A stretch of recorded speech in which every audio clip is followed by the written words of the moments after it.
Hello and welcome back. We are on to chapter 52 of Pride and Prejudice. Chapter 52. Elizabeth had the satisfaction of receiving an answer to her letter as soon as she possibly could.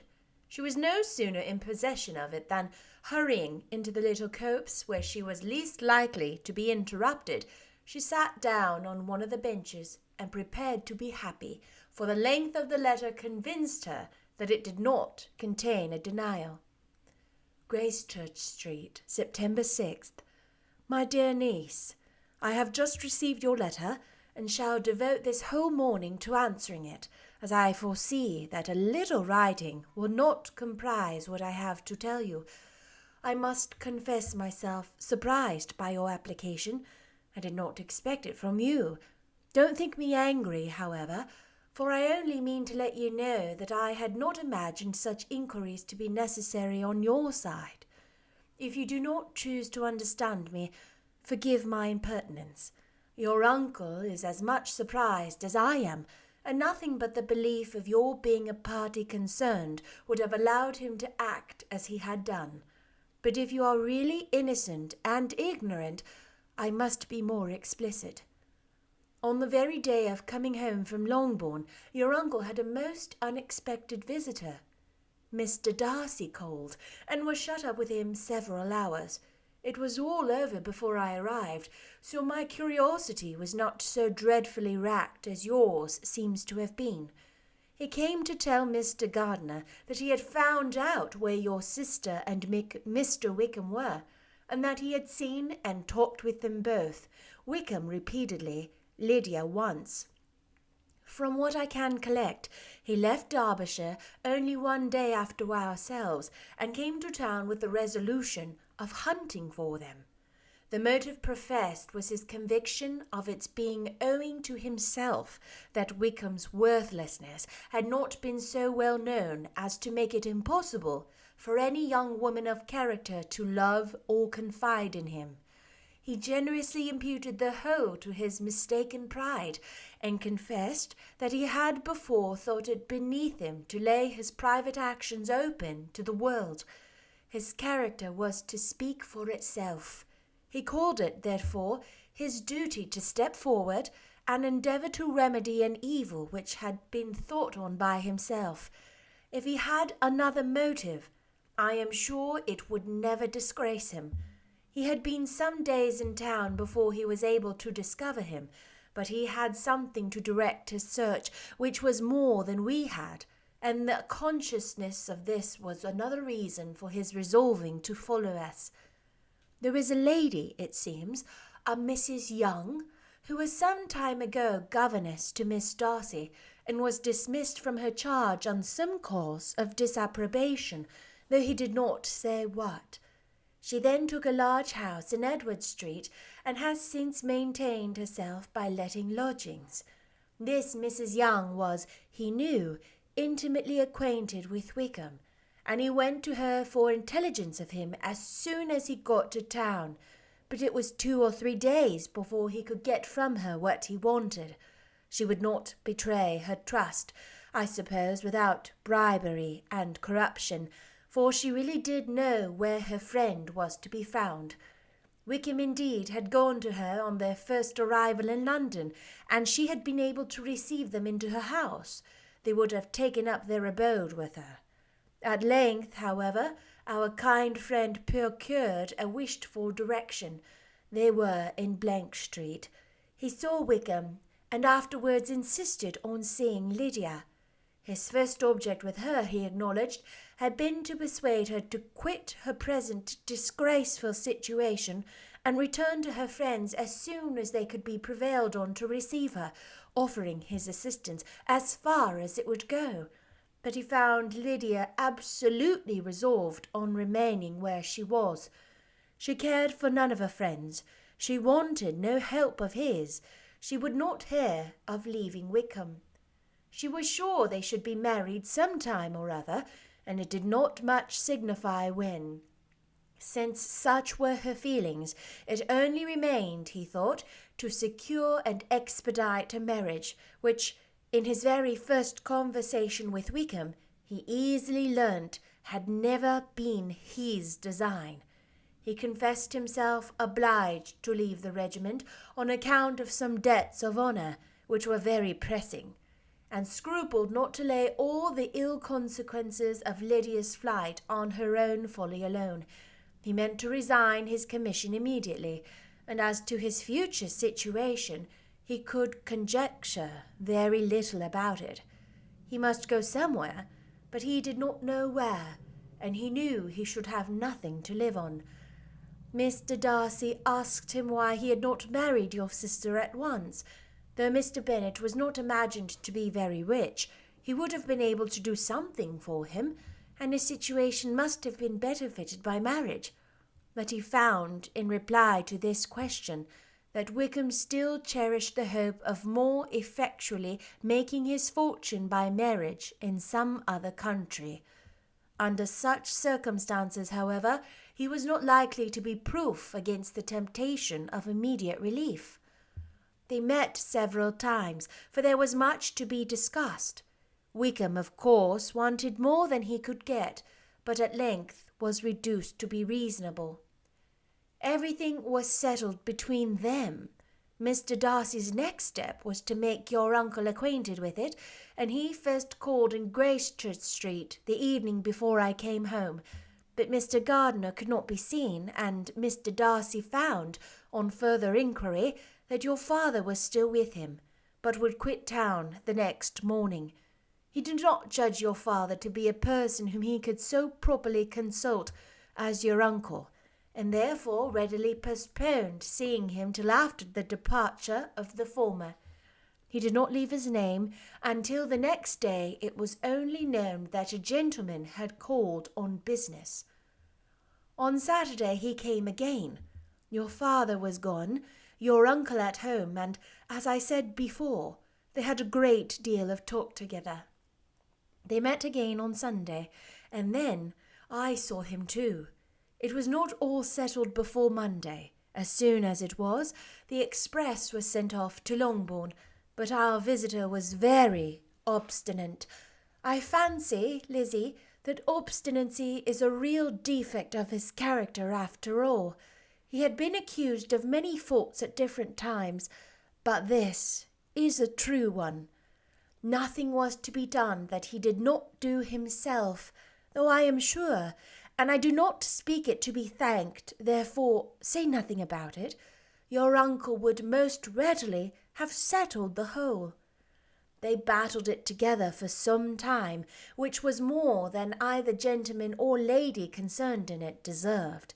But at last your uncle was forced to yield, and instead of being allowed to be of use to his niece, was forced to put up with only having the probable credit of it, which went sorely against the grain, and I really believe your letter this morning gave him great pleasure, because it required an explanation that would rob him of his borrowed feathers, and give the praise where it was due.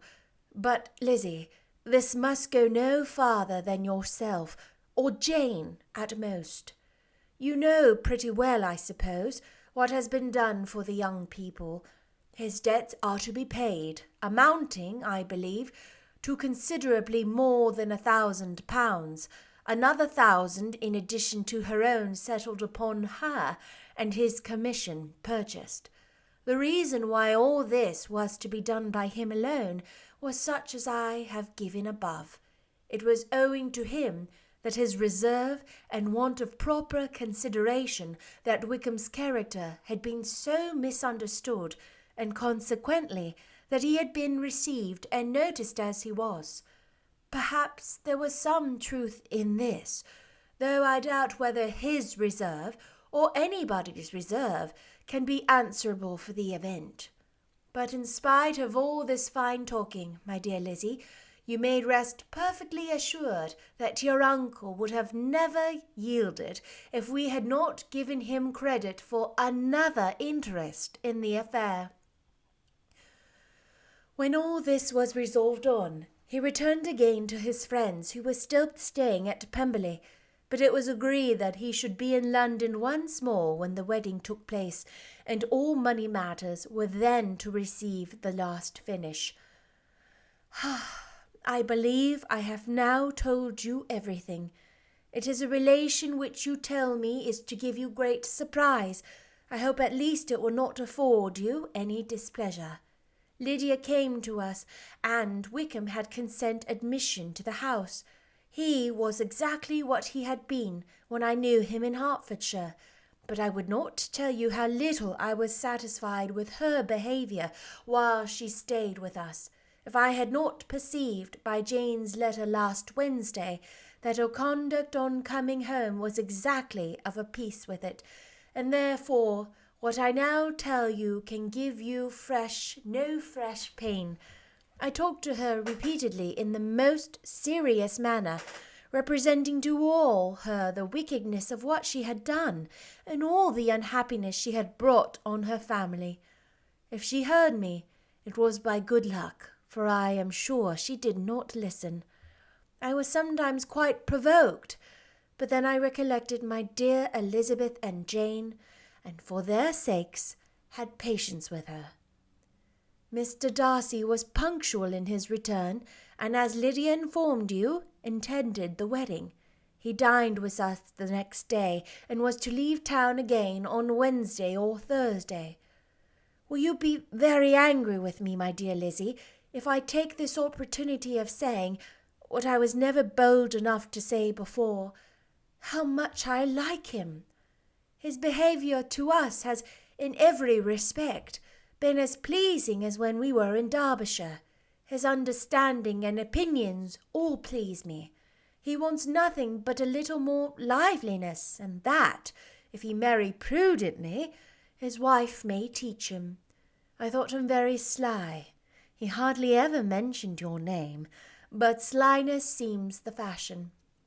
Pray, forgive me if I have been very presuming, or at least do not punish me so far as to exclude me from P. I shall never be quite happy till I have been all round the park. A low phaeton with a nice little pair of ponies would be the very thing. But I must write no more. The children have been waiting me this half hour. Yours very sincerely, M. Gardiner. The contents of this letter threw Elizabeth into a flutter of spirits, in which was so difficult to determine whether pleasure or pain bore the greater share. The vague and unsettled suspicions which uncertainty had produced of what Mr. Darcy might have been doing to forward his sister's match, which she had feared to encourage as an exertion of goodness too great to be probable, and at the same time dreaded to be just, from the pain of obligation, were proved beyond the greatest extent to be true. He had followed them purposely to town. He had taken on himself all the trouble and mortification attendant on such a research, in which supplication had been necessary to a woman whom he must abominate and despise, and where he was reduced to frequently meet, reason with, persuade, and finally bribe, the man whom he always most wished to avoid, and whose very name it was punishment to him to pronounce. He had done all this for a girl whom he could neither regard nor esteem. Her heart did whisper that he had done it for her, but it was a hope shortly checked by other considerations, and she soon felt that even her vanity was insufficient when required to depend on his affection for her, for a woman who had already refused him, as able to overcome a sentiment so natural as abhorrence against relationship with Wickham. Brother-in-law of Wickham! Every kind of pride must revolt from the connection. He had, to be sure, done much. She was ashamed to think how much, but he had given a reason for his interference which asked no extraordinary stretch of belief. It was reasonable that he should feel bad, and that he had done wrong. He had liberality, and he had the means of exercising it. And though she would not place herself as a principal inducement, she could, perhaps, believe that remaining partiality for her might assist his endeavours in a cause where her peace of mind must be materially concerned. It was painful, exceedingly painful, to know that they were under obligations to a person who could never receive a return. They owed the restoration of Lydia, her character, everything to him. Oh, how heartily did she grieve over every ungracious sensation she had ever encouraged, every saucy speech she had ever directed towards him. For herself, she was humbled, but she was proud of him, proud that in a cause of compassion and honour he had been able to get the better of himself. She read over her aunt's commendation of him again and again. It was hardly enough, but it pleased her.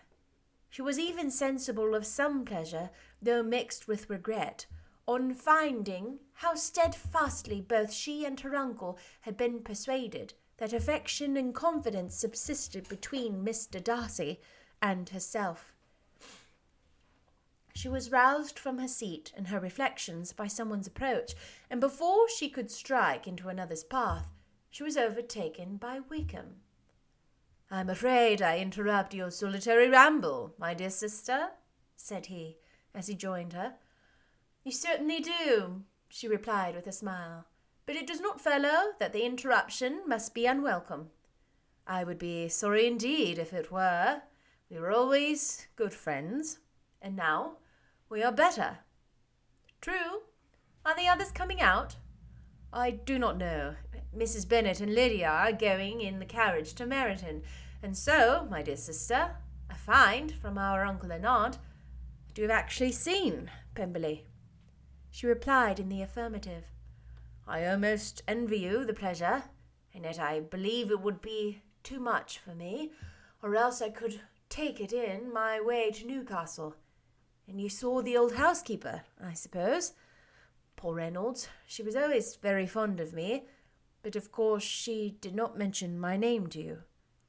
"Yes, she did." "And what did she say?" "That you were gone into the army, and she was afraid had not turned out well. At such a distance as that, you know, things are strangely misrepresented."